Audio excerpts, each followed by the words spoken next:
선택 오늘의 특징주 문을 열었습니다. 함께 하실 두 분 인사 나누면서 시작을 하죠. MBN골드 박수범 매니저님 앞서 만나보셨고요. 자, 레몬리서치 김민수 대표님도 함께 하십니다. 어서 오십시오. 자, 이 두 분과 함께 특징주 이야기 풀어갈 것입니다. 그리고 이 시간 함께해 주시는 내 주식을 부탁해 가족 여러분께 선물을 역시 준비해 놓고 있습니다.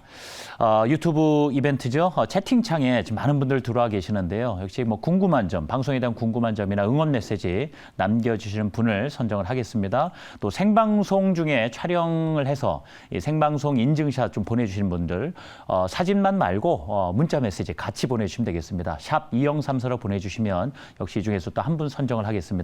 자, 오늘은 주름 개선 앰플과 다이어트 보조제 준비가 되어 있습니다. 자, 권지현 아나운서가 오늘 특징주 5종목 코리아나부터 현대 로템까지 어떤 이슈들이 얽혀 있는지 정리 간단하게 해드리고 오겠습니다. 다시 연결합니다. 네, 선택 오늘의 특징주 시간입니다. 오늘 눈에 띄는 움직임 보여줬었던 5가지 종목들인데요. 어떤 이슈들이 있었는지 자세하게 살펴보도록 하겠습니다. 자, 가장 먼저 첫 번째 특징주는 바로 코리아나입니다. 중국이 해외 입국자 시설 격리를 다음 달 8일부터 폐지한다는 소식이 전해졌습니다. 해외 입국자 전원에 대한 입국 후 PCR 검사도 없애기로 했는데요. 오늘 다시 한번 화장품 종목들이 큰 폭으로 올라졌습니다. 한국 화장품 제조가 상한가를 기록했고요. 또 이츠한불, 토니모리 등도 두 자릿수대 급등세를 보여줬는데요. 코리아나는 오늘 14% 상승 마감했습니다. 화장품 업종 외에도 항공주들도 날아올랐는데요. 다음 달 8일부터 중국 입국자가 별도의 격리 과정 없이 입국이 가능할 걸로 예상되면서 상승 탄력을 받았습니다. 한편 항공주는 국제선 여객 수요 증가가 급증했다는 소식에 전일에도 상승 탄력을 받았었는데요. TA항공은 벌써 4거래일째 상승세 보여주고 있습니다. 세 번째 특징주는 바로 펜오션입니다. 최근 중국 리오프닝 기대감으로 반등했지만 2023년 다시 어두운 전망이 나오고 있습니다. 올해 해운 시장은 예상을 뛰어넘는 실적을 거두면서 주목을 받았지만 운임 하락과 동시에 경기 침체로 물동량이 크게 감소할 걸로 예측되고 있는 상황인데요. 해운 업황에 대한 전반적인 의견 잠시 후에 들어보도록 하겠습니다. 네 번째로 살펴볼 종목은 바로 하이트 진로입니다. 최근 음식료 업종이 시장에서 큰 주목을 받고 있는데요. 이거래일째 외국인과 기관의 양매수세가 들어오고 있습니다. 여기에 하이트 진로는 진로를 제로 슈거 컨셉으로 리뉴얼한다고 밝혔는데요. 리뉴얼된 제품은 1월 9일 출시된다고 합니다. 신제품 효과로 주가 상승까지 기대하고 있습니다. 마지막으로 살펴볼 종목은 바로 현대 로템입니다. 오늘 4% 넘는 상승세를 보여줬습니다. 오늘 현대로템은 전동차의 전기 제동 친환경 기술로 녹색 기술 인증을 획득했다고 밝혔습니다. 이 녹색 기술 인증은 에너지와 자원의 절약과 효율화를 통해서 온실가스와 오염물질 배출을 최소화하는 기술을 인증합니다. 자, 이렇게 5가지 특징주들 체크해봤습니다. 좋습니다. 자, 이 5종목 가운데 먼저 탑픽 종목부터 확인을 해야 되겠습니다. 자, 박수범 매니저와 김민수 대표님이 꼽아주신 탑픽 종목 확인하겠습니다. 김민수 대표님은 하이트젤로 선택하셨고요. 박수범 매니저는 펜오션을 선택해 주셨습니다. 그럼 김민수 대표님의 탑픽 종목부터 먼저 들어보도록 하겠습니다. 참 최근 음식료 업종에 대한 이야기들이 굉장히 많이 나오고 있는 것 같아요. 네. 매번 탑픽 종목으로 이렇게 소개를 해주시고 계신 것 같은데 하이트젤로 특별히 꼽아주신 이유가 있을까요? 주가가 좀 오랫동안 쉬긴 쉬었어요. 네. 예. 그것도 그렇고요. 네. 또 이제 겨울에는 그렇죠. 네, 소주죠. 네. 네. 그런데 이제 또 보통 보면 이제 자연스러우시네요. 예. 네, 워낙 내추럴한 그렇습니다. 그래서 이게 겨울 때 특히 만약에 어떤 경기가 안 좋다. 그러면 또 그냥 모여서 옹기종기 모여서 이런 술자리 또 많아지는 것도 물론 그렇겠지만 가장 중요하게 봐야 될 게 음식료 섹터의 변화라고 생각됩니다. 특히 지난 한 2, 3주 전부터 음식료주의 동향들이 좀 빠르게 움직이는데 대표적인 상황들이 그거죠. 그러니까 지금 올해 물가가 계속 올라오다 보니까 원자재가 계속 올라와서 그에 따라서 맞춰서 음식료 업종들은 계속 가격을 올렸습니다. 그런데 그 과정에서 이제 원자재 가격들, 특히 대표적인 곡물 가격들이 하향 안정되고 게다가 또 곡물을 수입하는 입장이다 보니까 원화가 강세로 간다라고 하게 되면 여기서도 또 나오는 거는 비용들이 줄어들 수밖에 없는 현상이겠죠. 그러면 오르는 가격과 비용들은 떨어지다 보니까 이익은 내년에 상당히 많이 나온다라는 측면 쪽에서 음식료 업종의 여러 가지 종목들 살펴봐야 될 시점이라고 내년은 보여드리고 있고요. 그런 쪽에서 화이트 진로 같은 경우는 일단 맥주와 소주 다 연결되다 보니까 그에 따라서 리오프닝이 됐었을 때 나올 수 있는 가장 네. 큰 변화를 네. 그대로 이어간다라고 봐야 될 것 같고요.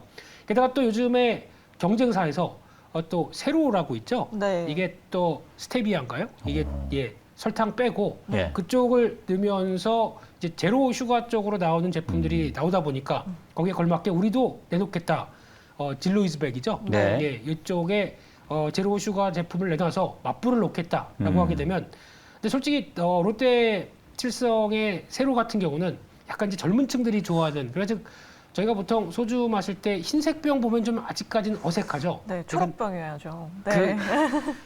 아시네요. 네. 예, 주도를 하시네요. 네. 네. 그래서 거기서 나올 수 예. 있는 변화를 생각한다라고 하게 되면 네. 아무래도 술 많이 드시는 분들이 이쪽으로 간다라고 했을 때는 화이트 진로의 변화가 좀 더 긍정적이지 않나 생각이 들고 있습니다. 그래요. 네. 좀 말씀드리니까 두 가지 질문, 궁금증이 떠오릅니다. 하나는 지금 한참 우리나라가 코로나 막 이렇게 엄격하게 할 때는 모르겠으나 이제는 어느 정도 풀어졌기 때문에 네. 술 리미트를 많이 드시고 계시는데 네. 여전히 지금 보니까 뭐 리오프닝 본격화에 대한 수혜라는 말씀을 또 주시니까 네. 더 좀 수요가 올라갈 건가? 이 질문과 예.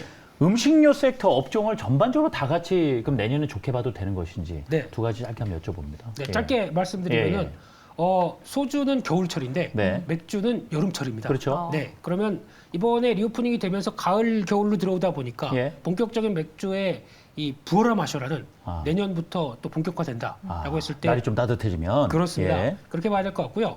두 번째 질문은 음식료 다 좋게 보느냐? 네. 네, 어, 끝입니다. 네. 네. 전반적으로. 전반적으로 다 좋게 봅니다. 네. 오리온, 농심, 롯데칠성 할 것 없이 다 좋게 보신다. 네, 거기서 네. 이제 어떤 기업이 실적에 어떤 스프레드를 가장 많이 벌리느냐? 그렇죠. 선별은 좀 하면 좋지 않을까요? 그 중에서 힌트. 고른다고 하게 되면 네. 개인적으로는 뭐 롯데칠성도 괜찮은데 대상이라는 종목이 아, 예. 가장 대상을 받을 만한 아, 종목이라고 생각합니다. 눈여겨보고 계시군요. 알겠습니다. 네, 알겠습니다. 이렇게 화이트 진로에 대한 투자 포인트들 들어봤고요. 네. 다음으로 박서범 매니저님 탑픽 종목도 들어보도록 하겠습니다. 오늘 페노션을 꼽아주셨어요. 뭐 중국의 리오프닝으로 지난주에는 또 상승을 했잖아요. 네. 그런데 최근에는 또 다시 경기 침체 우려가 예. 또 짙어지고 있어요. 이게 뭐 BDI 지수에 따라서 계속 급등하게 이어지고 있는 것 같은데 페노션 좋게 보고 계신 이유가 다행히 있을까요? 막 실적이 뭐 올해 실적이 굉장히 좋다는 얘기가 벌써 네. 들리니까요. 예. 네, 일단 뭐 좋게 보고 있는 이유는 아무래도 지금 이제 뭐 BDI 지수는 이미 뭐 그 전부터 많이 조정 좀 받았었고요. 받았던 부분들이었고, 그리고 지금 상해 컨테이너 지수 또한 최근 들어서 좀 조정을 좀 보고는 있지만, 지금 중국 같은 경우에는 지금 어떻게 보면 코로나 팬데믹 현상이 좀 벌어지고 있지 않습니까? 위드 코로나의 정책에 따른 지금 이제 사망자도 많아지고 있고, 그에 따른 좀 거의 베이징 시민의 절반 이상이 코로나에 감염되어 있다라는 얘기도 좀 나와주고 있고, 그러다 보니까 해상 물류 시스템부터 시작해서 육상 물류 시스템까지 문제가 되고 있고, 많은 제조업체들이 지금 현재 셧다운되고 있는 분위기가 만들어지고 있습니다. 뭐 그렇다면 아무래도 지금 현재 우리도 한번 좀 느꼈었죠. 미국이 한번 또 플로리다 쪽에 하나의 또 해상 물류 쪽에 좀 문제가 좀 되다 보니까 하역할 사람들이 없어가지고 상당히 많은 컨테이너 선들이 그 앞에 이제 진을 치고 있었던 부분들을 볼 수가 있었는데, 그와 비슷한 현상이 또 중국 상하이 앞에서라든가 광주 쪽이라든가 이런 데서 좀 보여주지 않을까라는 좀 생각이 좀 들기도 하고요. 뭐 그런 부분에 있어서 저는 페노션에 대해서 일단 좀 전체적인 매크로 흐름에 있어서는 해운주들이 한번 좀 움직임을 가져갈 수 있다는 관점이고, 두 번째로 말씀드린다면 자체적인 성장 모멘텀도 가지고 있다고 봅니다. 원래 동사 같은 경우에는 좀 할인해서 인수할 때도 사료 같은 경우에는 이제 국내보다는 이제 해외에서 수입을 해서 쓰는 경우가 많기 때문에 네. 뭐 그 부분에 있어서도 이제 벌크선 쪽에서는 우리나라에서는 페노션이 거의 뭐 1위를 할 정도로 상당히 좀 벌크선으로 좀 굉장히 좀 유명한 회사이긴 한데, 최근 들어서는 지금 LNG선이라든지 컨테이너선 같은 경우에도 지금 이제 다시 도입을 하고 있고, 그런 부분들을 통해서 좀 더 고부가 가치가 좀 높은 산업적으로도 지금 이제 계속해서 좀 확장되어 나가는 부분들. 해상 종합 물류 회사로서의 발돋움하고 있다라는 부분들에 있어서 뭐 우리나라에 HMM만 있는 게 아니라 펜오션도 있다라고 말씀을 좀 드리고 싶습니다. 네. 벌크선에 이어 LNG 컨테이너선까지 확장 중이다. 그러면 굉장히 어떤 성장 가능성도 충분히 염두에 두고 계시는 거예요. 그럼 이런 실적 성장세가 내년에도 계속 이어질 거다. 올해 실적만 보지 않아도 된다. 이렇게 좀 여쭤봐도 될까요? 네, 맞습니다. 예. 저는 뭐 해상 물류 쪽 같은 경우에도 상당히 긍정적으로 보고 있고요. 네. 뭐 최근에 보면 뭐 뉴욕 증시도 마찬가지고 에너지 쪽은 일단 지수가 조정받고는 있지만 에너지 쪽은 좀 강하게 또 올라가고 있다는 거죠. LNG 쪽도 마찬가지고 지금 이제 뭐 서브텍사스유, 뭐 두바이유, 브렌트유 할 것 없이 다들 좋은 움직임을 좀 가져가고 있어서 뭐 그렇다면 충분히 경쟁력이 있고 그리고 앞으로 해상 물류 쪽의 움직임들도 상당히 좀 활발해질 것으로 보고 있어서 뭐 그 부분에 있어서 분명 좋은 실적 변화를 줄 수 있다고 판단하고 있습니다. 네, 해운 업황 전반적으로 굉장히 긍정적으로 바라본다라고 이렇게 말씀해 주셨습니다. 네. 자, 계속해서 나머지 종목들에 대한 두 분의 의견도 확인해 보도록 하겠습니다. 좋습니다. 첫 번째 종목은 바로 코리아나입니다. 아, 오늘 급등세를 보여줬어요. 오늘 화장품주들이 네. 전반적으로는 좀 발감을 근데 사실 어찌 보면 화장품주뿐만이 아니고 네. 전반적으로 상승 종목이 많아서 이게 과연 의미를 어느 정도 둬야 될지가 네. 약간 고민이 합니다. 두 분의 의견 확인해 볼까요? 두 분의 의견이 엇갈렸습니다. 이게 우리가 예전에도 화장품주 나올 때마다 네. 나오신 분들 의견이 일치하는 경우가 맞아요. 거의 없었죠. 없었어요. 네. 좋습니다. 그러면은 우리 대표님부터 여쭤볼까요? 코리아나 일단 노를 주셨거든요. 네. 여전히 화장품주는 옛날로 돌아가기 어렵다. 네, 일단 예. 코리아나는 그렇게 한 건 아니고요. 네. 코리아나 이렇게 갔었죠. 예전에 있었죠. 예. 네. 그랬던 브랜드가 생각납니다. 맞아요. 네, 그래서 예전에 보니까 괜찮으시죠? 괜찮습니다. 감사합니다. 네. 예. 웃을 일이 없었는데. 예. 그 브랜드 중에서 뭐 주다낙 이런 거 아십니까? 알죠. 피어리스. 어르신들 많이 아시죠. 우리 중년. 예, 네, 그런 저는 잘 모르겠어요. 그렇죠. 모를 네. 거예요. 네, 여기서 이제 갈리기 저는 시작합니다. 잘 압니다. 저 잘 모릅니다. 네. 예. 그런데 그 말씀 주신 이유는 네, 예. 그러니까 이제 과거에 전통적으로 네. 화장품 쪽에서 끌어왔던 대표적인 주자들인데 네. 이게 지금 리오프닝을 한다라고 하다 보니까 화장품주가 올라가네. 그래서 그럼 뭘 사야 되나? 가벼운 거 사죠. 그래서 시총 작은 것들을 사다 보니까 나오는 현상이다라고 봐야 될 것 같은데 네. 그 사이 중국에서도 경쟁력이 많이 올라왔습니다. 그래서 중국이 리오프닝이 됐을 때 과연 예전만큼의 경쟁력을 보이면서 한국 화장품이 잘 팔 수 있을 것인가 아직 잘 모르겠습니다. 게다가 또 가장 중요한 거는 이제 나이공이라고 그러죠. 이분들이 와서 면세점을 통해서 또 사가면서 나오는 변화. 그래서 즉 중국이 리오프닝이 되는 과정에서 확진자가 좀 꺾이기 시작해야 이분들이 들어와서 사기 시작하겠죠. 아직은 그런 이동을 기대하기가 조금 힘들지 않나. 그러면 먼저 기대감 때문에 움직였다고 봐야 되는 게 가장 먼저 같고요. 특히 실적 보면은 올해 3분기까지 누적 영업이익이 8억 나왔습니다. 네. 시총이 1,400억 가까이 가는데 아직 설명할 수가 없다. 안쪽에서 차라리 이미용기기나 네. 오히려 중국의 MZ세대도 헬스케어 뭐 이런 미용에 관심이 높다. 그러면 그런 이미용기기나 인바디 같은 거 네. 이게 더 낫지 않나 생각됩니다. 네, 오히려 화장품 업종보다는 의료기기 업종을 좀 눈여겨보면 좋을 것 그래요? 같다라고 이렇게 말씀해 주셨고요. 네. 반면에 박수문 매니저님은 예스 의견을 주셨습니다. 네네. 주가가 워낙 바닥인 상황에서 네, 이게 좀 움직임 폭이 크긴 컸어요, 사실. 뭐 몇 % 오른 정도가 아니었잖아요. 그러니까요. 의미 있게 보시는 거예요? 저도 어떻게 보면 지금 시장에 있어서 화장품에 대해서는 네. 크게 봤을 때는 길게 봤을 때는 그렇게 좋게 보고 있지는 않습니다. 아하. 하지만 단기적인 상승 흐름은 좀 가져갈 수 있다라고 좀 보고 있고요. 뭐 그 부분들이 분명 뭐 거래량도 잘 형성되고 있기 때문에 말씀하신 대로 주가도 많이 좀 현재 조정을 좀 받은 부분들이고, 하지만 그렇다 해서 동사가 좀 재무적으로 문제가 있다든가 부채 비율이 상당히 좀 높다든가 그렇지는 않습니다. 재무적으로 상당히 좀 건전한 회사이기도 하고요. 그리고 중국 쪽에도 동사가 또 현재 또 관련 회사가 또 있는데, 뭐 코리아나 천진유황공사라 해가지고 그쪽에서 이제 화장품 제조하기도 하고 도소매 판매업까지 하고 있습니다. 그렇기 때문에 중국에서 위드 코로나로 넘어가지게 되면 실질적인 수혜가 예상되는 회사이기 때문에 뭐 그런 부분들에 있어서 저는 지금 이제 코리아나를 단기적으로는 상당히 좀 긍정적으로 좀 보고 있고요. 그리고 기술적인 움직임도 좋고 그리고 재무도 안정적이고 이런 부분들은 분명 코리아나에게 긍정적이다라고 말씀드립니다. 그리고 뭐 화장품뿐만 아니라 요즘 뭐 말씀하셨다시피 뭐 미용 의료 기기에 대해서 말씀하셨지만 최근 들어서 뭐 메디톡스라든가 휴젤이라든가 대형 제약이라든가 뭐 파마 리서치와 같은 이런 보톡스라든가 필러 관련 회사들의 주가 움직임도 요즘 너무 좋습니다. 네. 그런 관점에 있어서 하나의 또 화장품 쪽도 같이 동행할 수 있는 흐름들을 보여줄 가능성이 높다라는 부분들에 있어서 저는 예스라 말씀드립니다. 네.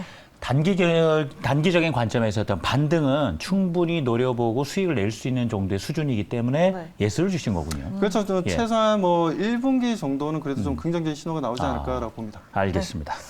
계속해서 다음 종목의 두 분의 의견도 함께 확인해 보도록 하겠습니다. 바로 TA 항공인데요. 역시 이제 중국 리오프닝 관련해서 또 연결이 됐는데 참 최근 항공주들이 정말 핫합니다. 두 분의 의견 바로 들어보도록 할게요. 보겠습니다. 또 엇갈리셨네요. 네. 이거 반대예요. 대표님 이번엔 예스를 주셨네요. 네. 일단 들어보죠. 같은 리오프닝이라고 하더라도 이제 직접적으로 여객수가 바뀌게 되면 여객수에 대한 변화가 확인되게 되면 더 낫지 않을까라는 쪽인데 하나 물론 조심해야 될 건 있습니다. 그럼에도 불구하고 제가 보통 예전에는 대한항공이 항공주를 끌고 갔었죠. 화물 쪽에서 인상적으로 실적이 나온다라는 쪽에서 변화를 이끌었는데 요즘 대한항공이나 아시아나항공 국적사는 힘을 못 씁니다. 근데 LCC 쪽이 힘을 쓴다는 얘기는 그만큼 여객의 수요가 확보가 돼서 여객으로 인해서 실적에 기여하는 기여도가 상당히 높다라는 회사들의 단면이라고 봐야 될 것 같고요. 그래서 지금 최근에 나오는 관광 통계를 보게 되면 상당히 드라마틱합니다. 특히 항공기의 인천공항 중심으로 항공기의 운항 횟수, 여기 탑승률까지 보게 되면 거의 이제 운항 횟수는 아직까지 뭐 2019년도까지 나오진 않지만 그 정도 비슷하게 나오기 시작했을 때 변화를 생각한다라고 하게 되면 앞으로 또 겨울에는 또 여행을 잘 왔다 갔다 하죠. 이게 본격화되는 또 내년까지 봤을 때 중국 쪽이 아니라 한국만 본다고 하더라도 긍정적일 것이다라고 보는데 중요한 거는 첫 번째는 앞으로 소비 심리죠. 한번 갔다 왔는데 또 가고 싶지만 돈이 없어요. 그러면 아무래도 여기 영향을 받을 수 있겠다고 보고 있기 때문에 그에 따른 변화 체크하셔야 될 것 같고요. 두 번째는 자본금 확충 얘기가 또 나올 수밖에 없겠죠. 그래서 이제 어느 정도 급한 건 껐는데 아직까지 부채 비율이 2,370%입니다. 그러면 여기서 나올 수 있는 어떤 운영자금과 여러 가지 상황들은 또 고민을 좀 해야 되겠죠. 이게 턴어라운드가 생각보다 빨리 된다라고 하게 되면 그래 이제 빚 갚아가면 되지 뭐라고 생각하는데 그게 원활히 나올지를 체크해야 될 것 같습니다. 그게 언제쯤이면 될 수 있을까요, 대표님? 제가 항공사 관계자 직원이 아니기 때문에 근데 아마 지금 얘기로는 내년 2분기 정도면 턴어라운드 할 수 있다. 그래요? 이런 쪽으로 나오고 있는 것 같고요. 지난 올해부터 주가 움직임이 굉장히 가파르게 올라가고 있어요. 말씀 듣고 지금 당장 접근하신 분도 계실 텐데 괜찮은 거예요? 아마 지금은 단기적으로 좀 가파르게 올랐기 때문에 차익 매물이 좀 나와도 누가 뭐라 할 사람 없는 좀 이상하지 않은 지경이긴 한데 그럼에도 불구하고 이 대세는 같이 맞춰간다라고 하게 되면 추격 매수 말고 살짝 눌렸을 때 내가 좋지 않나 알겠습니다. 내년까지 빠른 이 여객 회복을 전망을 한다라고 이렇게 말씀해 주셨고요. 박수원 매니저님은 노의견을 주셨어요. 사실 지난주에 항공주 소개해 주셔서 수익을 정말 많이 냈거든요. 제주항공인가 그렇죠. 이번 주에는 항공주 안 좋게 보신다 이런 의견이실까요? 아니 그런 부분은 아니고요. TA 항공에 대해서는 조금 약간 조심스럽게 좀 대응할 필요가 있다라고 말씀드리고 그리고 단기간에 좀 상승률도 상당히 좀 빨랐기 때문에 다른 종목들에 비해서 그렇다면 우리가 굳이 TA 항공을 꼭 매수해야 되냐? 왜냐하면 시장에는 좋은 회사들이 좀 많이 있으니까 그런 관점이고요. 우리가 LCC 같은 경우에 실질적으로 이제 돈을 많이 벌었고 그랬던 사업 자체가 영국에 보면 이제 버진 애틀랜틱이라는 항공사가 있습니다. 그쪽에서 처음에 이제 시작을 했던 부분들이었는데 상당히 돈을 많이 벌었고요. 그러면서 이제 1996년도에 상당히 좀 피크를 찍었고, 그 다음에 이제 그 시스템이 미국으로 넘어가서 1998년도에 또 한번 또 붐이 일어났습니다. 그 과정에 있어서 국내에서 2002년도에 제일 처음으로 만든 회사가 이 티웨이 항공인데, 이 티웨이 항공 같은 경우에는 그때만 하더라도 저가 항공사에 대한 관심이 아무도 관심이 없었어요. 그러다 보니까 아무래도 좀 여기저기 팔려다니고 하다가 결국에는 이제 예림당에서 좀 인수한 부분이고 2012년도부터 시작해서 이제 본격적인 매출이 좀 나오기 시작했던 부분들이었죠. 그때 당시 2008년도 서프라임 모기지로 인해서 많은 소비자들이 가처분 소득이 좀 줄어들다 보니까 프리미엄 항공사들보다는 아무래도 이제 LCC와 같은 이제 저렴한 항공사들을 이용하는 율이 좀 높아졌다는 겁니다. 뭐 그런 부분에서 이제 과거에 정말 저도 많이 분석했던 회사였고 상당히 좀 과거에 좋아했던 회사였는데 지금 상황은 좀 약간 환경이 좀 많이 바뀌었죠. 지금은 LCC 쪽에서는 제주항공이라는 또 절대적인 이 시장 점유율을 좀 가지고 있는 회사가 있고 그리고 대한항공의 계열사인 진에어도 있기 때문에 이쪽을 좀 더 우리가 좀 바라봐야 될 부분들이지 티웨이항공 같은 경우에는 그래도 좀 터닝 포인트를 가져가는 부분은 지금 현재 빠르게 터닝 포인트를 보여주고 있지만 이건 일시적인 수급적인 기술적인 상승이라고 좀 보고 있고 실질적인 부분들과는 상관이 없다라고 실적과는 상관이 없다라고 좀 판단하고 있습니다. 그래서 터닝 포인트를 보여주더라도 지금 최근에 보면 LCC 쪽에서 보면 제주항공이 상당히 좀 빠르게 좀 움직임을 좀 보여주고 있고 진에어도 거기에 대한 터닝 포인트를 좀 가져갈 것으로 보고 있는데 티웨이항공과 같은 뭐 에어부산도 최근에 좀 올라오는 분위기였는데 이런 회사들 같은 경우는 지금 현재 재무적으로도 상당히 좀 문제점이 있고 뭐 움직이더라도 지금 당장은 좀 기술적으로 움직임을 보여줬지만 재무적으로 보게 되면 한 번은 다시 한번 차익 매도 물량이 좀 크게 나와줄 수 있기 때문에 저는 지금 현재 뭐 대략 2,000원 정도에서 지금 2,600원까지 올라간 단기간에 크게 급등한 부분들에서는 좀 단기적 차익 매도로 관점으로 대응하는 게 맞다라고 말씀드리고 싶습니다. 티웨이항공은 좀 재무적으로는 아직은 부진하다. 오히려 진에어나 제주항공 살펴보는 게 좋을 것 같다라고 이렇게 의견을 남겨주셨습니다. 네.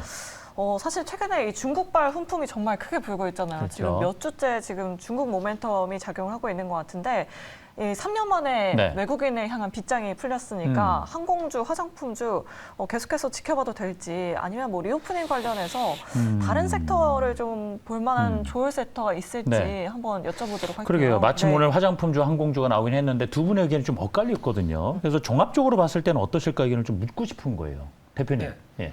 일단 속도는 좀 빠릅니다. 네. 지금 기준으로는 일단 한국은 이제 나가시는 분들 많죠. 네. 지금 또 연말이다 보니까 해외로 나가시는 분들 많은데, 근데 이게 본격적으로 이제 나가고 싶다고 해서 다 되는 게 아니라 돈의 문제죠. 그쵸. 그렇기 때문에 아까 말씀드렸던 소비 심리 같은 경우도 작용해야 될 것 같고, 또 중요한 거는 중국 관광객들은 아직 올려는데 좀 시간이 걸릴 것이다라고 하게 되면 시장이 먼저 반응했다. 특히 리오프닝 쪽은 저희가 코로나19 이후에 나오는 과정을 봤었을 때 기대감이 먼저 강하게 반영됐다가 또 빨리 사그러들고 하는 현상들이 좀 큽니다. 그렇기 때문에 이런 과정들을 좀 지켜보시게 되면 추격 매수했을 때 별로 안 좋은 경험들이 많죠. 그래서 큰 그림상으로는 강하게 올라갔을 때 추격 매수하지 말자. 네. 쪽으로 말씀드리고 싶습니다. 예. 네. 알겠습니다. 자, 그럼 매니저님 생각은 어떠십니까? 저는 리오프닝 관련 종목들 일단 네. 좀 단기적으로 긍정적으로 보고 있고요, 전체적으로. 어허. 다만 그 안에서의 종목별 대응을 할 필요가 있다라고 말씀드립니다. 그렇기 때문에 제가 오늘 이 TA 항공에 대해서는 안 좋게 말씀 좀 드렸지만 다른 항공사에 대해서는 상당히 좀 긍정적으로 좀 바라보고 있고요. 그리고 뭐 지금 코리아나에 대해서는 제가 예스라고 말씀을 좀 드렸던 부분인데 아무래도 코리아나 같은 경우에 재무적으로 상당히 좀 안정적이고 지금 뭐 화장품 시장이 안 좋았는데도 불구하고 크게 부채 비율이 좀 늘어나지 않으면서 자체적으로 그래도 어느 정도 좀 사업을 잘 이끌어 왔다라고 좀 봅니다. 그런 부분에서 저는 코리아나가 단기적인 상승 흐름을 좀 가져갈 수 있다는 관점에서 예스라 말씀드렸고, 그리고 지금 현재 뭐 LG생활건강이라든가 그리고 아모레퍼시픽이라든가 이런 쪽도 흐름이 좋겠지만, 아무래도 좀 화장품 관련주들 보게 되면 좀 약간 좀 중소형주들 보게 되면 상당히 좀 재무적으로 또 좀 문제가 있고 제품 판매라든가 브랜드 파워라든가 약한 회사들이 좀 있습니다. 그런 부분들은 우리가 선별적으로 좀 조심해서 대응하는 게 좋지 않나. 그러다 보니까 오늘 보니까 주로 OEM 회사들이 좀 많이 올라가더라고요. 화장품 관련 종목들 보게 되면 지금 이제 뭐 한국콜마라든가 그리고 여러 지금 현재 뭐 잉글우드랩 같은 경우에도 지금 미국에 지금 공장이 있는데 바로 뉴욕시 바로 옆에 잉글우드라는 시에 있죠. 그래서 잉글우드 랩도 마찬가지고 이런 OEM이랑 ODM으로 생산하는 업체들이 오히려 주가 상승 탄력이 좀 더 네. 좋은 움직임을 보여주고 있다라고 말씀드리고 싶습니다. 예, 알겠습니다. 자, 이렇게 해서 좀 종목 이야기 나온 김에 좀 업적으로 확대해서 여쭤봐 줬고요. 이제 네. 마지막 한 종목이 남아 있습니다. 현대 로템이 되겠습니다. 녹색 기술 인증 뭐 이야기도 들리긴 했는데 과연 이에 대한 두 분의 의견은 무엇일지요? 두 분 다 예스 의견을 주셨습니다. 주셨습니다. 자, 그 마지막으로 우리 대표님이 네. 대표해서 네. 현대로템에 대해 의견을 한번 주실까요? 예. 네, 현대로템의 대표는 아니고요. 예, 예. 네. 현대로템을 볼 때 저희가 보통 이제 방산 쪽 얘기를 많이 하죠. 네. 근데 아직 매출의 거의 절반 정도는 네. 전동차입니다. 네, 그런 관점에서 오늘 나왔던 녹색 기술 인증과 관련된 뉴스는 지금 개발하려고 무지 노력하다가 이제 성과를 냈다라고 하게 되면 플러스 알파를 주는 것도 맞을 것 같고요. 근데 가장 시장에서 관심이 높은 거는 이 방산 쪽에 대한 변화입니다. 지금 폴란드 K2 흑표전차 들어가기 시작하면서부터 나왔던 모멘텀들을 네. 이제 실적에 반영할 때가 됐습니다. 3분기 때도 되나 싶었는데 못 됐고요. 근데 이렇게 되기 시작하면서 나오는 변화가 앞으로 이제 얼만큼 그러면은 수익성을 끌어올릴 것인가, 이제 앞으로 이제 계약 기간들 한 5년 정도 나왔던 기간 쪽에서 어떻게 실적이 반영될 것인가라는 부분들이 방산주를 바라볼 때 어떤 EPS의 상승을 끌어올리는 변화가 나온다라고 되면 레벨업이 될 수 있는 그 흐름이라고 봐야 되는데, 근데 보통 방산주 하게 되면은 저희가 그런 얘기 많았었죠. 그 태조 이방원 네. 이때 한때 뭐 테마주 쪽으로만 보고 끝나는 게 아니냐 싶긴 했는데 실적이 찍히게 되면 분위기가 다를 수 있다. 네. 그런 쪽에서 올해 영업이익 1,300억까지 나오는 분위기 내년도 연결된다. 거의 60%씩 성장할 걸로 보여집니다. 네. 그렇게 되면은 일단 변화가 나오리라고 생각되고 있습니다. 알겠습니다. 그러니까 외국인과 기관 쪽에서 지금 3거래 연속 현대로템에 대한 순매수세가 들어오고 있다는 점도 참고해 보시면 좋을 것 같습니다. 알겠습니다. 자, 이렇게 해서 특징주 5종목을 모두 살펴봤고요. 김민수 대표님은 이제 이쯤에서 보내드리겠습니다. 오늘 말씀 잘 들었습니다. 감사합니다. 감사합니다.